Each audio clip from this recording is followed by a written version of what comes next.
السلام عليكم. واحنا كسو عنا ماشي ادمونتون البرتا. عاو waxaanu xagan ka sheegaynaa xaaladaha Soomaaliya waa xaalad loo adkeysan karo maaha. waxaan shabaabkan iyo farmaajo iyo ra'iisul wasaaraha horta way fiican yihiin dawladda cusub ee Noorlatay aad baan ugu faraxsanahay anaga ninka xanna Cabdikariim baa lahaa wajarkayga. horta ilaahay wax ka dhigo dadkeen ilaahay isku soo hadeeyo kulligeen wixii dhintaan Allah naxariisto wixii nool Allah aan dhahaa uga gaaro marka bal Soomaaliya laakiin arinta waa in isfaac looga firiso dhibaatada waxa keenay waa Soomaaliya dadkan soo galay YouTube-ka baantiya balaayada akhriya 24 hours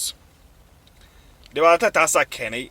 because dhalinyarada hadda adduunka joogtay hadda soo kacay maskaxda ka xadaya marka anu waxaan dhihi lahaa in la faanta kamid ba maarta ku cusba YouTube laakiin hadda wax sheegaysi wax fiican sheeg wax fiican hadaan sheegayna inaad wax loo qaato iska aamusan laakiin baantan iyo khuraafaadka iyo waxaan social media la soo gelinay Twitter-kiyo inaad naga daaya especially waxaan la hadlayaa niga la dahir dabcasar iyo waxaan la dahir casow inaad waxaad akhriyaysid oo weyna Holland joogtay meesha Amsterdam هاي سؤالنا حنا ها والله مو سو قال لكن سوالك سو قاري دون لكن صدق بين تخريج جوج إن شاء الله واحد عايز حنا شريفك ما أنت نروح عايز سفر ماتشو تينا المال يقول راعو هي المال يقول ما كلا قرنايو شيء كذا واحد سلاني في عنسان كويس تبى واحد أبد الشيء شيء واحد كارك تقبيل لما يواحد كذا قديش مركا إن هذا أريتاس يا دقو فرسو